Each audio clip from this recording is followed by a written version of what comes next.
Assalomu alaykum qadrli teletomoshabinlar, hurmatli tadbir ishtirokchilari.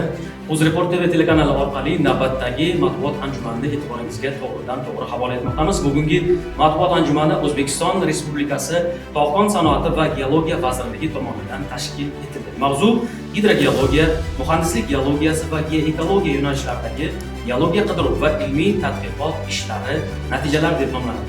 Men sizlarni spikerlarimiz bilan tanishtirib o'taman. Nurbek Po'latov, Tog'kon sanoati va geologiya vazirligi bo'lim boshlig'i.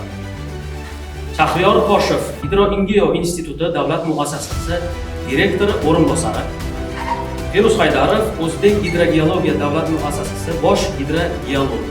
Marhamat, dastlabki so'zni Nurbek Po'latovga beramiz.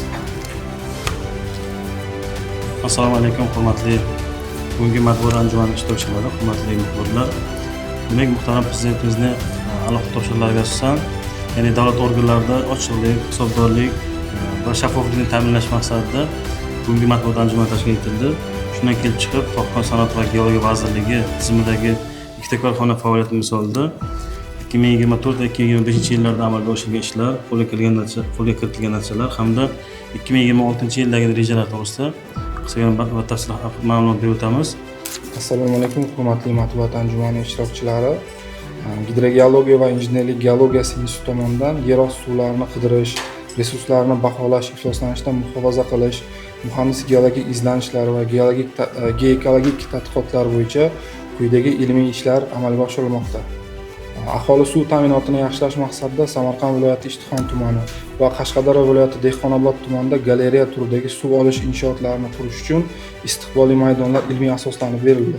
Andijon viloyati Xo'jaobod tumanida Manas qishlog'ini ancha yildan beri suv bilan ta'minlangan qishlog'ida 200 kilometrlik quduq bug'lab 3000 aholi ichimlik suv bilan ta'minlandi.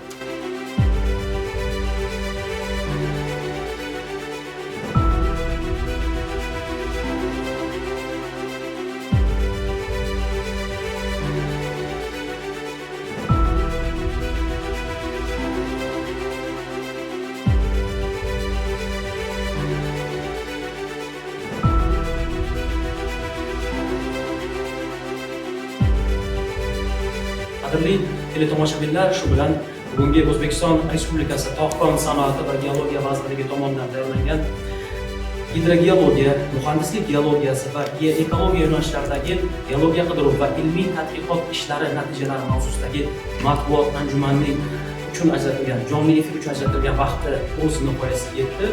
Bizni kuzatganingiz uchun rahmat, tashakkur aytamiz va bizni kuzatishga davom eting. Barchaga o'z minnatdorchiligimizni bildiramiz. Rahmat e'tiboringiz uchun.